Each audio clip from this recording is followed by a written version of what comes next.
ये पूरा क्षेत्र शालिग्राम भगवान का माना जाता है। ऐसा कहते हैं कि अत्यंत अपवित्र जगह, वहां पर यदि एक शालिग्राम भगवान भी यदि पधरा दिए जाते हैं तो वो शालिग्राम जी के स्थापित होते ही वो स्थान पवित्र हो जाता है। अत्यंत असुचि स्थान जो पवित्र नहीं है, वहां पर शालिग्राम जी विराज जाएं तो वो स्थान पवित्र हो जाता है।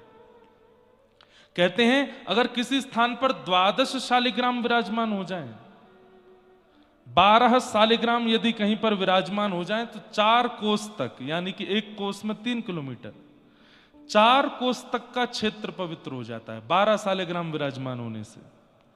और यदि कहीं 1.25 लाख शालिग्राम विराजमान हो जाएं तो कहते हैं उस पूरे क्षेत्र के कीट पतंगा चींटी आदि कोई भी प्राण त्यागते हैं, सीधे वैकुंठ को प्राप्त होते हैं। 1.25 लाख की क्या बात चले, अरबों खरबों शालिग्राम है यहां पर जहां हम बैठे। यहां आना ही बहुत बड़ी बात है। यहां जो आप श्वास ले रहे हैं, यहां जो आप शयन कर रहे हैं, यहां जो आप चिंतन कर रहे हैं, यहां जो आप खा रहे हैं, सब शालिग्राम भगवान से स्पर्श होकर प्राप्त हो रहा है। इसलिए इसको मुक्तिनाथ कहते हैं। ये मुक्तिनाथ का क्षेत्र है। शालिग्राम भगवान कैसे प्रकट हुए ये कथा भी लगभग सबको पता ही होगी, लेकिन दोहरा देते हैं। जलंधर नाम का एक राक्षस था। भगवान शिव के रोष से प्रकट हुआ था, क्रोध से। इतना तीव्र था कि उसको कोई सहन नहीं कर पा रहा था। तब समुद्र नारायण भगवान ने उसको स्वीकार किया, अपने अंदर समाविष्ट किया। और कालांतर में वो समुद्र से प्रकट हुआ, इसलिए वो समुद्र का पुत्र माना गया, जलंधर। लक्ष्मी जी उसकी बहन हुई। भगवान से लक्ष्मी जी का विवाह हुआ, इसलिए जलंधर भगवान का इनडायरेक्ट वे में साला भी लगता था। लेकिन भगवान पहले ही कह चुके हैं, शिव द्रोही मम दास कहावा, सोनर सपने हूं मोह न पावा। बहुत ध्यान से सुनते रहिएगा, एक एक प्रसंग, एक एक भाव।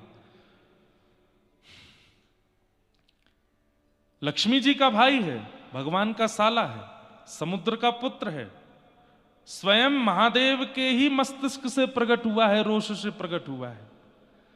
लेकिन उसके मन में इच्छा प्रकट हो गई पार्वती जी के पातिव्रत को नष्ट करने की, और उसके लिए उसने शिव रूप धारण किया। लोग बाग भगवान पर प्रश्न उठाते हैं कि भगवान ने वृंदा के पातिव्रत धर्म को क्यों नष्ट किया। उससे पूर्व की कथा सुनना जरूरी है, क्योंकि जलंधर ने जो किया था वो पाप नहीं, वो महापाप की श्रेणी में आता है। महादेव का रूप धारण करके पार्वती जी का पातिव्रत नष्ट करने के लिए चला था। पार्वती जी कौन है? अगर महादेव से जलंधर प्रादुर्भाव हुआ तो महादेव उसके पिता हैं और पार्वती उसकी मैया है। अपनी ही मां के प्रति ऐसी भावना रख के चला है, तो पहले तो पार्वती जी का पातिव्रत नष्ट करने चला, ये महापाप। उसके बाद वह स्त्री भी कोई और नहीं है, उन्हीं की स्वयं की मैया है, जलंधर की मां लगती हैं पार्वती। महा महा महा महा महापाप की श्रेणी में जलंधर पहुंच गया है। महादेव का रूप धारण करके पार्वती जी के सन्मुख गया, लेकिन पार्वती जी का सौंदर्य देख ही नहीं पाया। इतनी सुंदर पार्वती जी, वहीं मूर्छित होकर गिर पड़ा। पार्वती जी समझ गई महादेव तो नहीं है ये, मेरा सौंदर्य सब नहीं सह सकते, पर महादेव तो देवादिदेव हैं, उन पर किसी की सुंदरता का प्रभाव नहीं होता, ये कोई और ही है। मूर्छित होते ही अपने असली रूप में आया जलंधर। देवताओं ने सोच लिया कि इसने बहुत बड़ा अपराध किया है, इसको दंड मिलना चाहिए। लेकिन तभी जलंधर के जीवन में आई वृंदा, जिनका पातिव्रत ऐसा था कि कोई भी देवता जलंधर का बाल बांका नहीं कर पा रहा था। जलंधर महापापी, जलंधर अपने जीवन में बहुत कुछ पाप कर चुका है, लेकिन पत्नी के पातिव्रत के कवच से बच रहा था।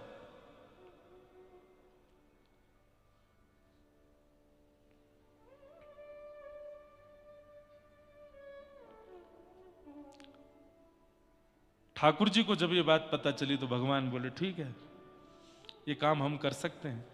तब किसी ने कहा वृंदा को बहुत कष्ट होगा, वृंदा को बहुत पीड़ा होगी। तो ठाकुर जी बोले जीवन भर वृंदा को हम सुख प्रदान करने के लिए तैयार हैं, परंतु जलंधर ने जो पाप किया है उसका दंड उसको मिलना चाहिए। और बंधुओं एक बात बड़ी स्पष्ट समझ लीजिएगा, मेरी बात को अन्यथा मत लीजिएगा, बहुत ध्यान से सुनिएगा।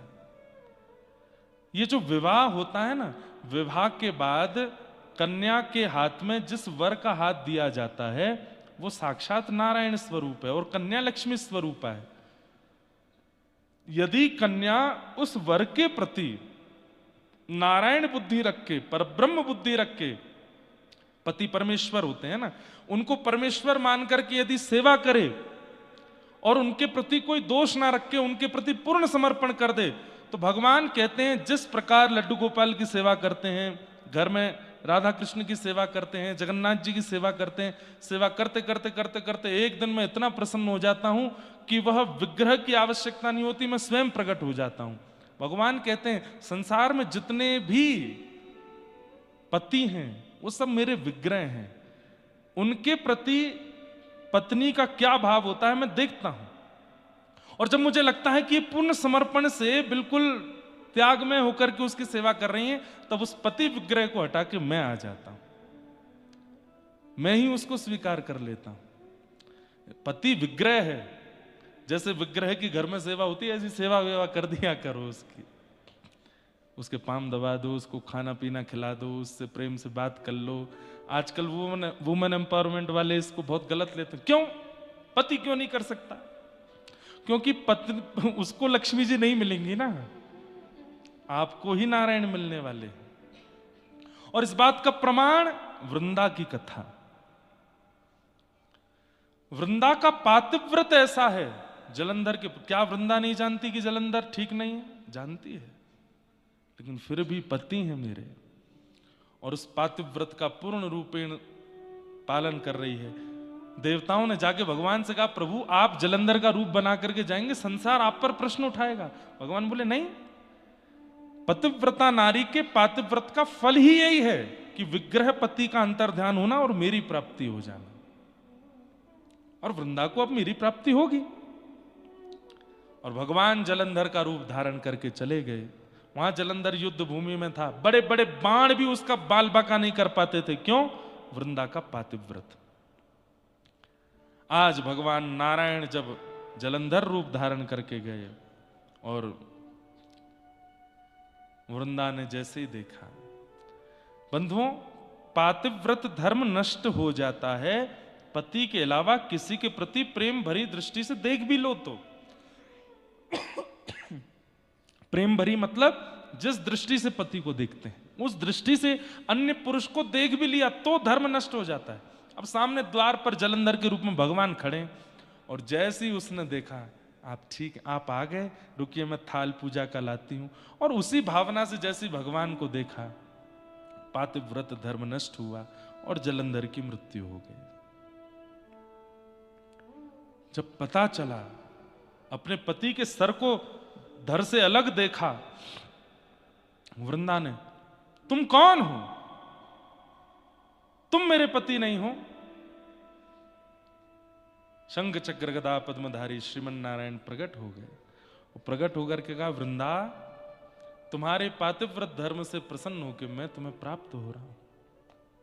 लेकिन वृंदा का पातिव्रत ऐसा कि साक्षात नारायण सामने आ गए हैं, लेकिन फिर भी असुर बुद्धि वाला पति ही प्रिय है। अरे तुम्हारे पास हृदय नहीं है क्या? अरे हृदय की कोमलता कहां चली गई? नारायण बने घूमते हो, परमात्मा बने घूमते हो, मेरे पातिव्रत को तोड़ने के लिए आपने बिल्कुल भी यह विचार नहीं किया कि मैं कितने कष्ट पीड़ा में चली जाऊंगी। आपके पास हृदय नहीं है, पाषाण है। मैं श्राप देती हूं आप पाषाण हो जाओ। भगवान बोले हम पाषाण हो जाएंगे? तो भगवान को कृपा करने के बदले तुम श्राप दे रही हो, तो इस दंड पर हम भी तुम्हें श्राप देते हैं कि तुम भी झाड़ बन जाओ। और झाड़ काहे की बनोगी? बोले तुलसी की। हम बनेंगे शालिग्राम और तुम बनोगी तुलसी महारानी, तब भी तुम्हारा संग नहीं छोड़ेंगे। क्यों? तुम्हारा पातिव्रत धर्म हमको बहुत प्रिय लगा है। जब तक पृथ्वी पर मेरी अर्चना सेवा चलती रहेगी वृंदा, तुम मेरे समीप ही रहोगे। और भगवान शालिग्राम बन गए। शालिग्राम बन के दामोदर कुंड में विराजमान हो गए। और ये पूरा शालिग्राम क्षेत्र है। शालिग्राम भगवान साक्षात नारायण स्वरूप माने जाते हैं।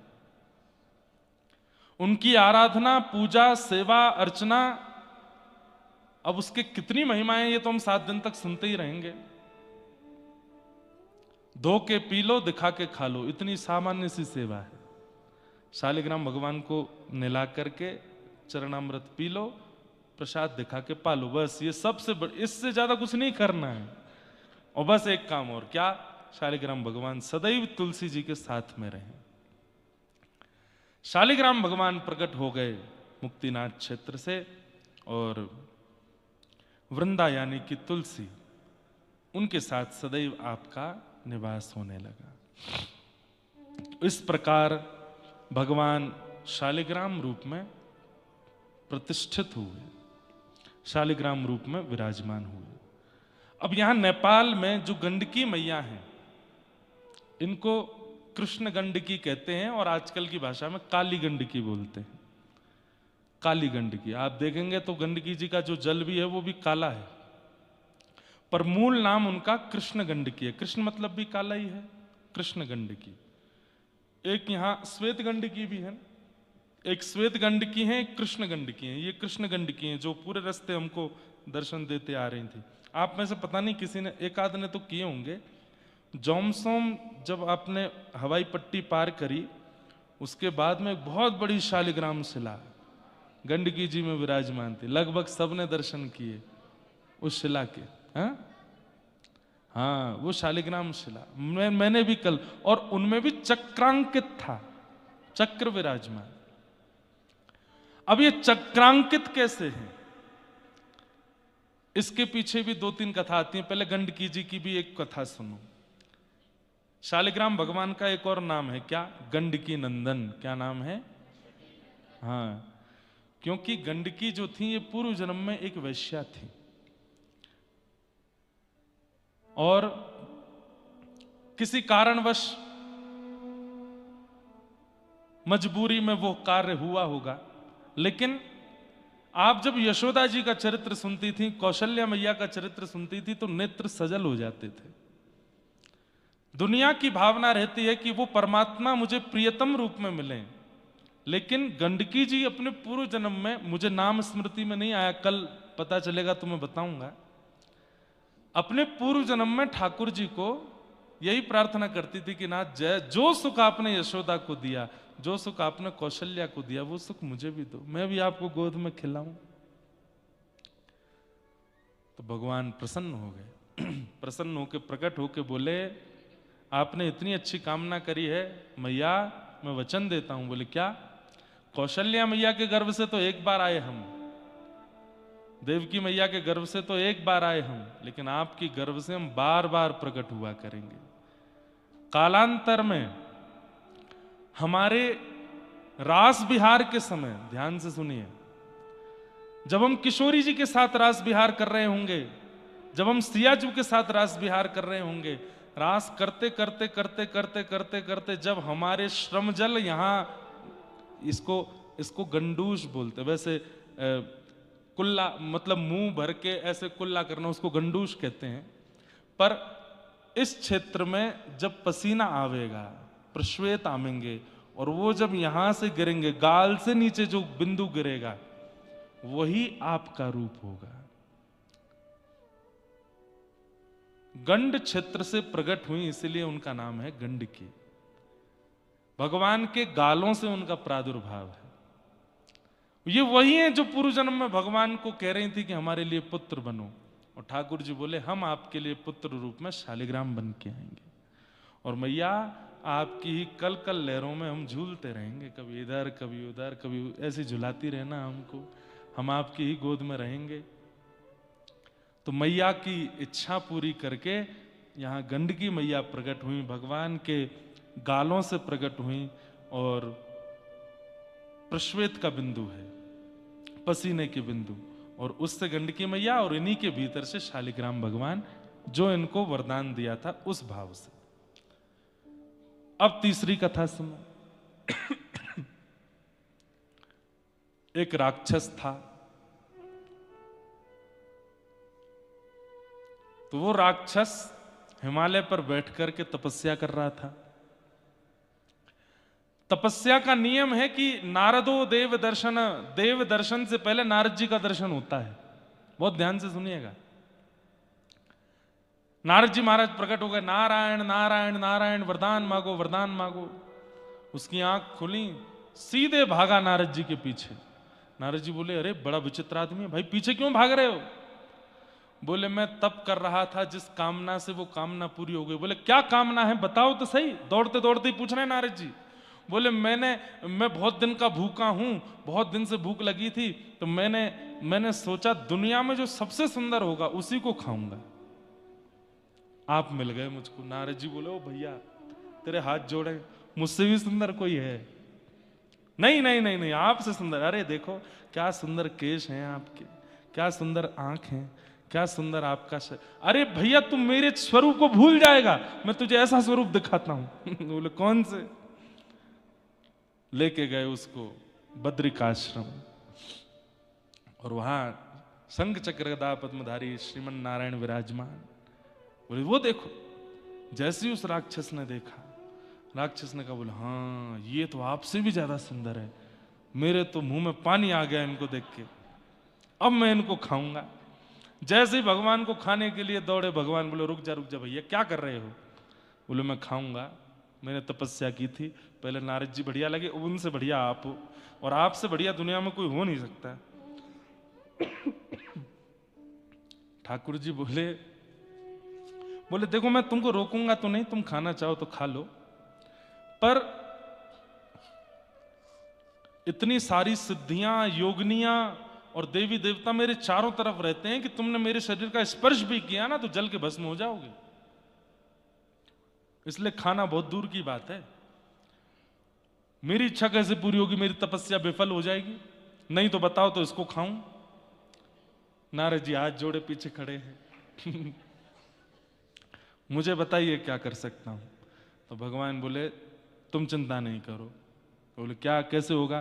बोले, तुम एक देखो, तप करके तुमने परमात्मा को ही खाने की इच्छा रखी है, तो ये अपराध किया है, और इस अपराध के कारण तुम एक कीड़ा बनोगे, और कीड़ा बन के तुम पहुंच जाओगे गंडकी में, और वहां जब जब मेरा स्वरूप तुमको मिलेगा, अनेक पत्थर होंगे उसमें, लेकिन और किसी में तुमको स्वाद ही नहीं आएगा। सबसे सुंदर शालिग्राम शिला, वो जैसी मिलेगी तुम उसको काटा करोगे, खाया करो, खूब प्रेम भर के हमको खाओ, बढ़िया सुंदर चक्राकृति बनाओ, गणेश आकृति बनाओ, शिव आकृति बनाओ, जगन्नाथ आकृति बनाओ, जैसे तुम्हारा मन करे खाते रहना।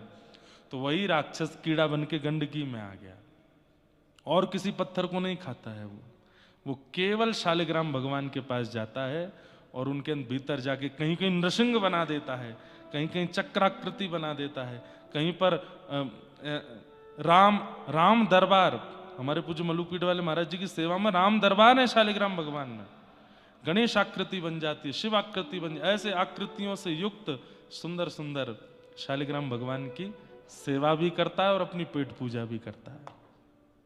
एक ये कथा, इसलिए चक्राकृति बनती है। और एक बड़ी अद्भुत कथा, यहां नेपाल में एक स्थान है त्रिवेणी घाट। वहां त्रिवेणी घाट को कहते हैं कि यहां पर गजेंद्र त्रिवेणी धाम, वहां पर घाट और धाम एक ही बात नहीं हुई? अच्छा, तो वहां पर गंडकी मैया है ना, हाँ, तो नदी के तट पे तो घाट ही हो जाता है। तो त्रिवेणी धाम में किसी कल्प में गजेंद्र मोक्ष की लीला हुई थी, और कहते हैं कि जैसे ही वहां पर श्रीमन नारायण भगवान प्रकट हुए, और गजेंद्र मोक्ष की कथा आपने सबने सुनी है, नहीं सुनी होगी तो हम थोड़ी थोड़ी सुनाएंगे।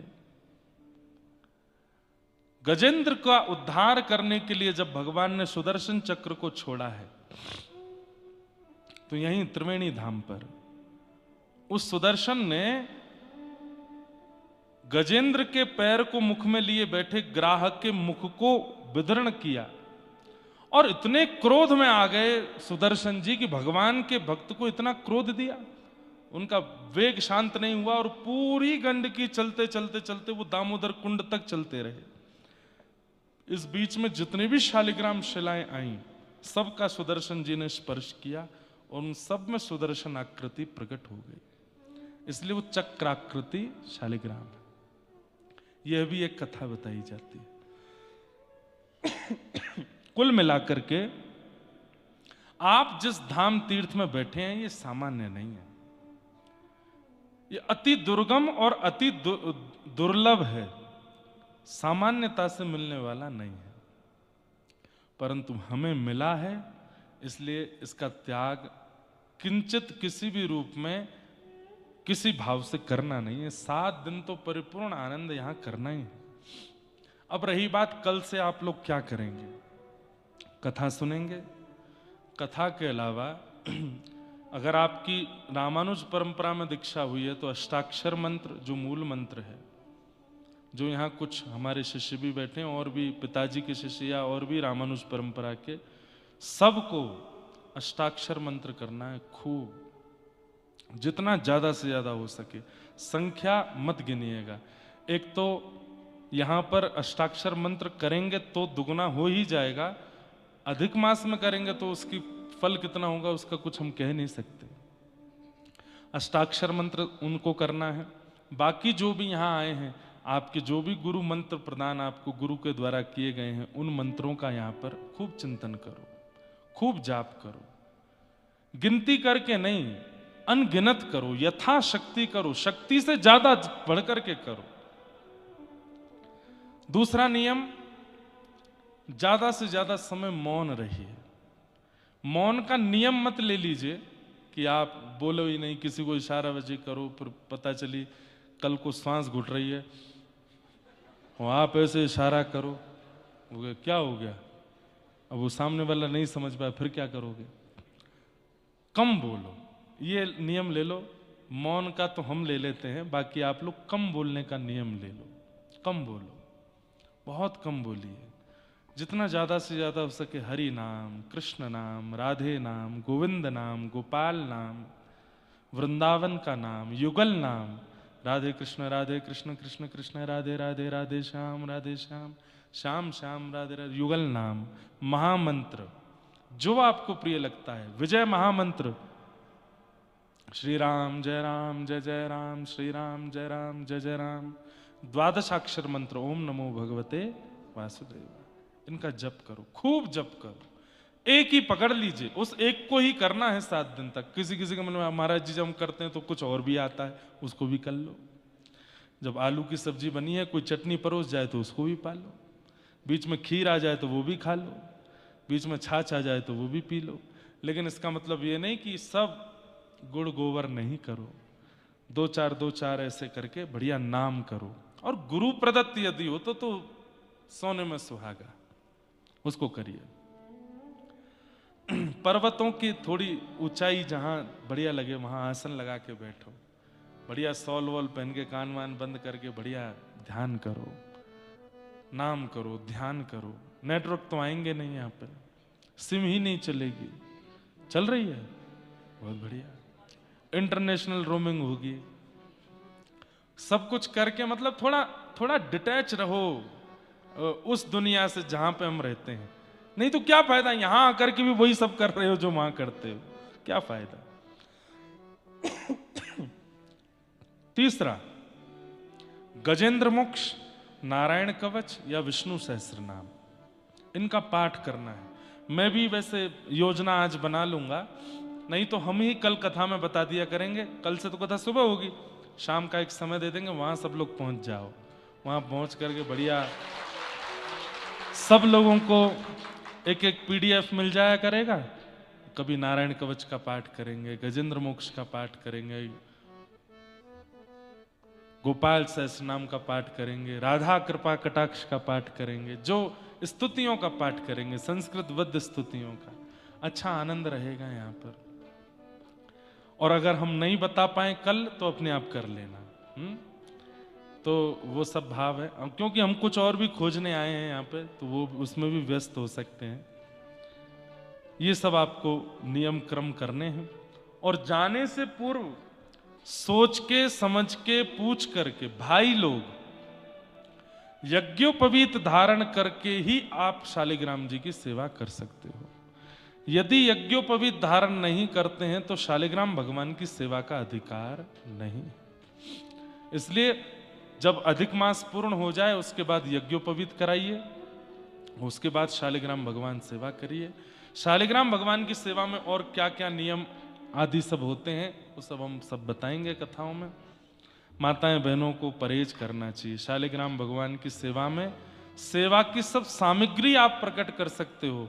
ठाकुर जी के लिए भोग आप प्रकट कर सकते हो, ठाकुर जी के लिए चंदन आप घिस सकते हो, ठाकुर जी के लिए कई शालिग्राम भगवान वस्त्र भी पहनते हैं तो वस्त्र आप बना सकते हो। पर स्पर्श करके सेवा का अधिकार हम पुरुषों को नहीं बोल रहे हैं, उसी को है जो यज्ञोपवीत पहनता हो। अब यज्ञोपवीत पहनने के लिए आपको गायत्री दीक्षा लेनी पड़ेगी। गायत्री दीक्षा जब महापुरुष देंगे उसके बाद ही यज्ञोपवीत होगा। नहीं तो सबसे सरल सेवा शालिग्राम भगवान की है, बस ये थोड़े नियम का पालन करना पड़ेगा।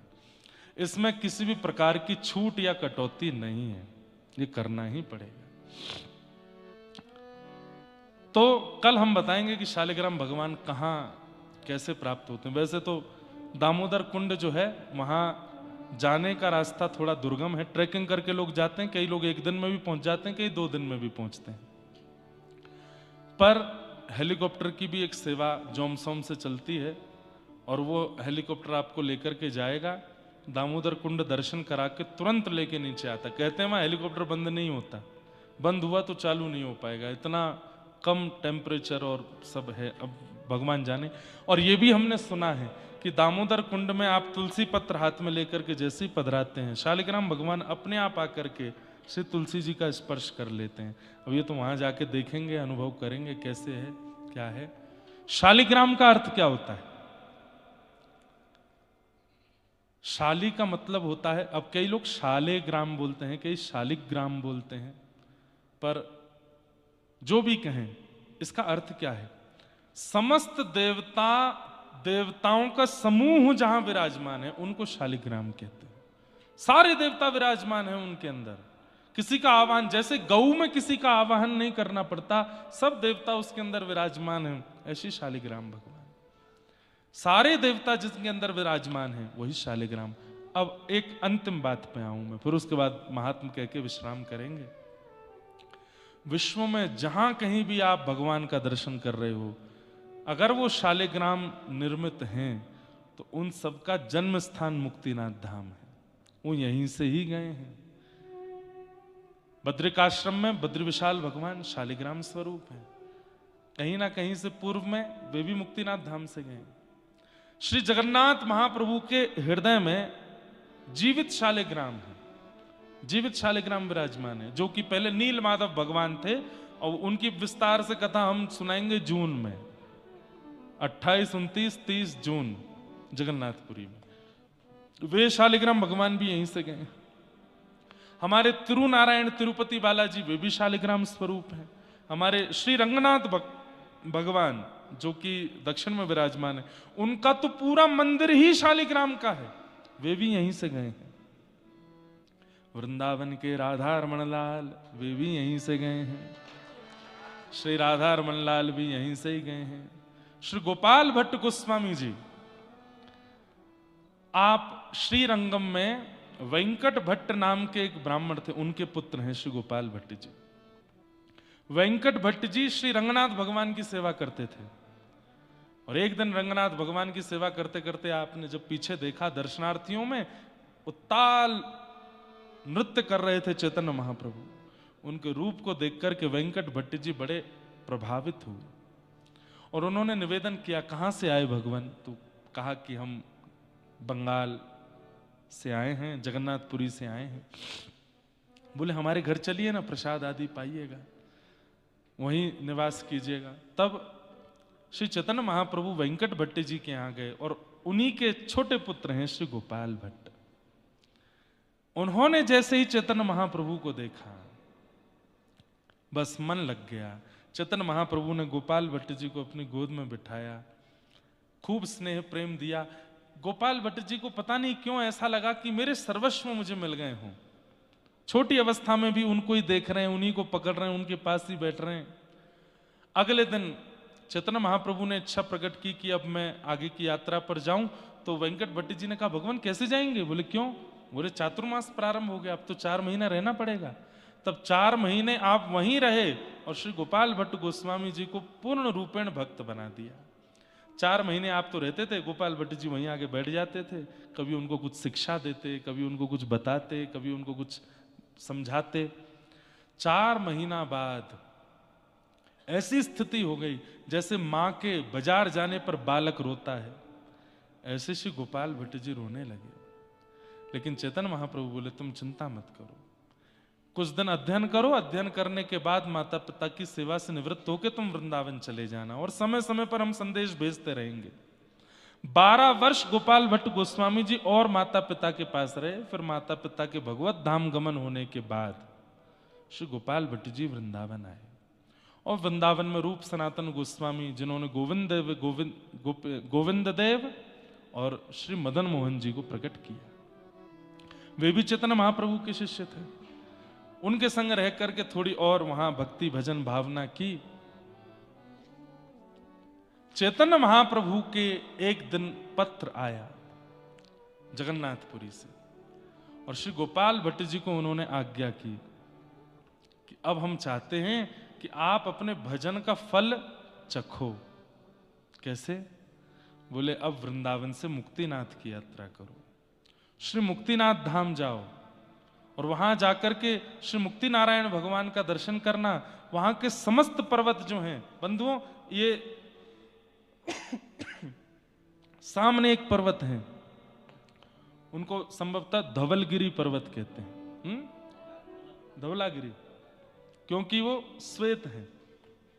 और ये पीछे जो है नीलगिरी पर्वत है। ये पर्वत भी शालिग्राम स्वरूप ही हैं।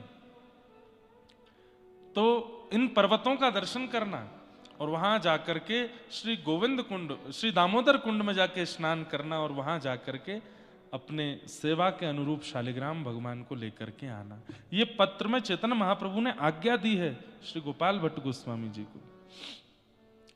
तब गोपाल भट्ट गोस्वामी जी गए हैं ऊपर दामोदर कुंड पर जाकर के स्नान आदि किए। तो कहते हैं इतने असंख्य शालिग्राम प्रकट हो गए, मानो सब शालिग्राम भगवान कहने लगे हमको ले चलो, हमको ले चलो, हमको ले चलो। तब आप बड़े संशय में आ गए, कौन से शालिग्राम भगवान लेकर के जाऊं? तो आपने नेत्र बंद करके और श्री चैतन्य महाप्रभु का स्मरण किया और स्मरण करते हुए नेत्र बंद अवस्था में ही शालिग्राम भगवान उठाए और जो हाथ में आए उन्हीं को ही अपने माथे से हृदय से लगा के खूब उन्माद नृत्य किया दामोदर कुंड पर और उन्हीं को लेकर के आप फिर मुक्तिनाथ से होते हुए वापस वृंदावन पहुंचे। वृंदावन जाकर के उन्हीं की सेवा करने लगे, उन्हीं को इत्र लगाते हैं, उन्हीं को घी लगाते हैं, उन्हीं को भोग लगाते हैं, उन्हीं का सब कुछ करते हैं। मन में बस इच्छा प्रकट हो गई कि नाथ, सब कथा जानते हैं, आपकी नासिका, आपके नेत्र, आपके कान, आपके हस्तकमल, आपके चरण कमल भी होंगे ना, मुझे दर्शन कराइए ना। आप जब प्रहलाद के लिए नृसिंह बन के आ सकते हैं तो गोपाल भट्ट के लिए हाथ पैर मुख धारण करके क्यों नहीं आ सकते? और उसमें भी कहते हैं ना कि घाव पर नमक छिड़क दिया हमारे श्री हरिराम व्यास जी ने जाके। ये कोई ऐसी वाली बात नहीं है कि उन्होंने गलत किया, बल्कि बंधुओं आचार्यों की क्रिया तो और सहायक बनती है भगवत दर्शन में। उन्होंने जाकर के बस वहां कह दिया,